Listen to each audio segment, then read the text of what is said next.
Ngabo mai buli mwaka ogubanga gugwako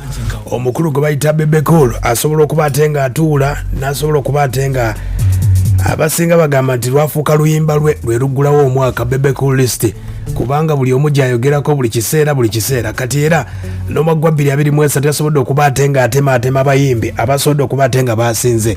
omwaka oguwedde Alien Skin yamuteekako ng'abayimbi abalina okubatenga beegendereza ebiragalalagala omulundi guno yamusoosesezza era n'ekivulu kye kibayita enkwakyo yakibaddemu nnyo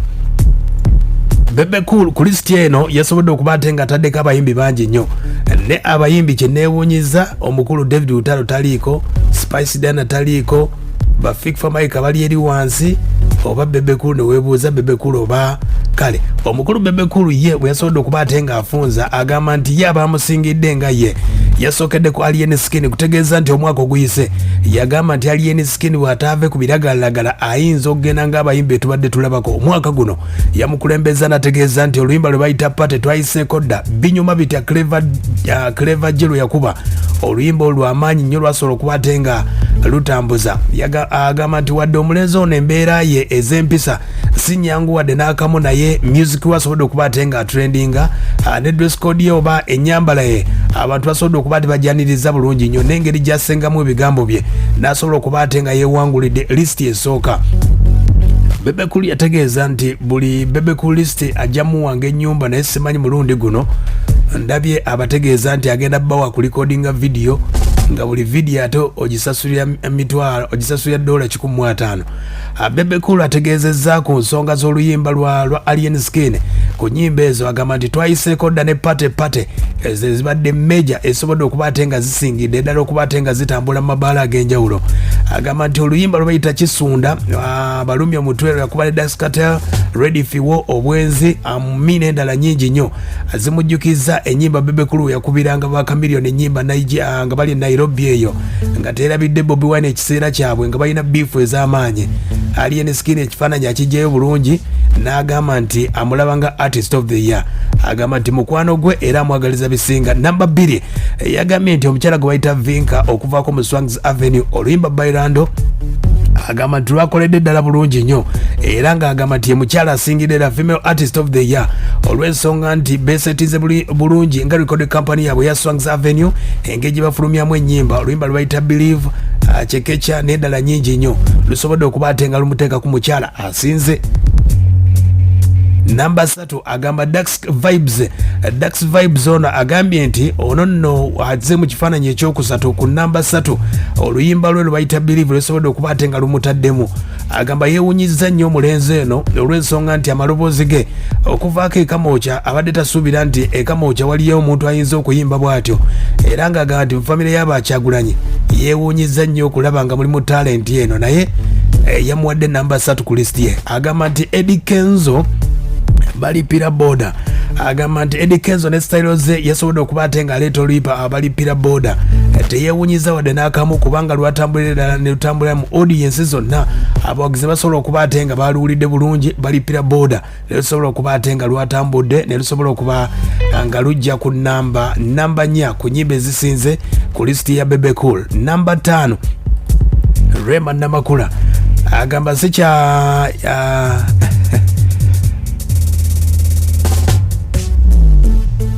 agamba nti kyanjawulo nnyo omulundi guno okubanga Rema Namakula alabikidde ku lisiti ye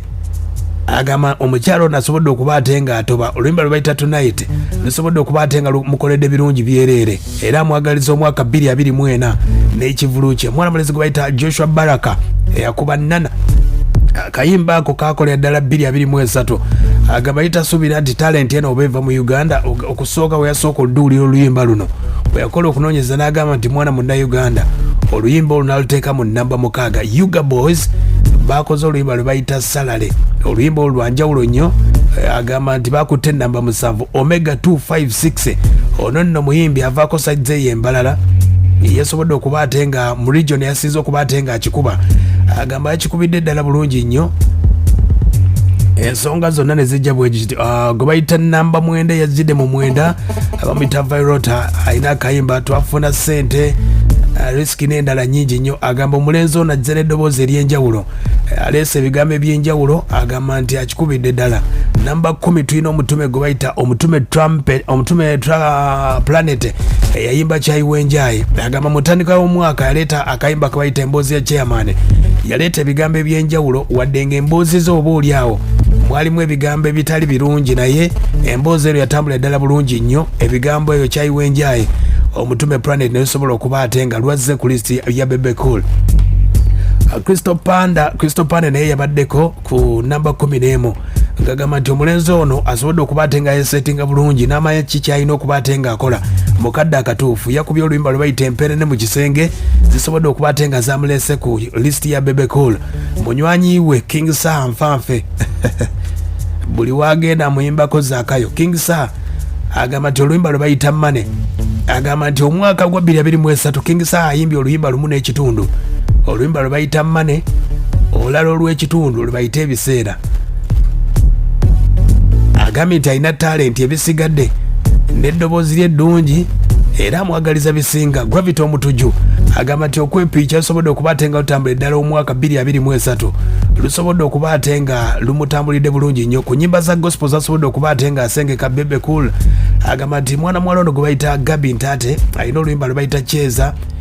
waliwo n'oluyimba olulala lusobodde okuba ate nga azze mu kifaananyi kya gospel, oba oliawo ayinza okuddya omukyala gwe bayita Judith Babirye mu ndongo nga bweri. Namba 15 yennyini giwandiika listi Bebe Cool afulumiza oluyimba lwe bayita Question. Agamba tayinza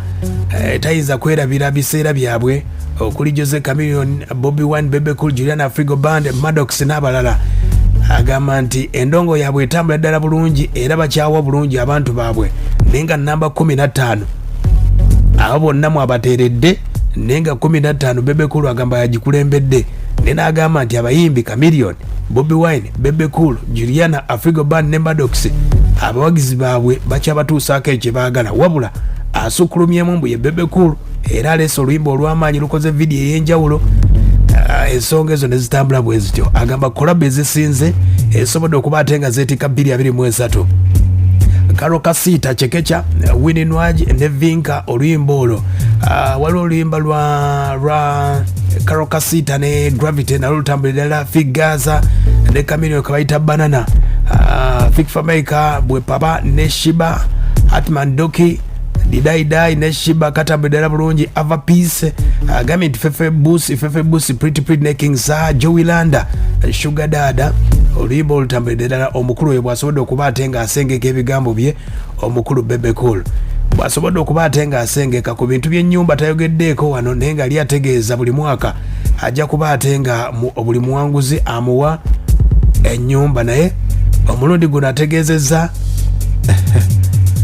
okuvaako mu Gagamel Records abawadde ennyimba 3 abawulidde ku listi ne vidiyo ez'obwereere. Bagenda bakolera ku vidiyo ez'obwereere nenga agenda okukwatira kamera. Kamera eyo gyogenda okukozesa okukwata vidiyo yo osasulayo $150 zokka ew'omukulu nannyini listi ziyambeko ku ntambuza n'ebya security okugikuuma obulungi. Awo nno n'ofuna ebirabo bya Bebe Cool listi mu nsonga ezo. Kuba comedian ayogedde n'asiima omukulu gwe bayita Alex Muhanji olw'ekyo kyasobodde okuba ate nga akola ekifaananyi kya comedy okuba ate nga kikyukidde ddala. Ye mukulu we gwe bayita Bebe Cool ku nsonga za Bebe Cool listi nga bwe yatambula.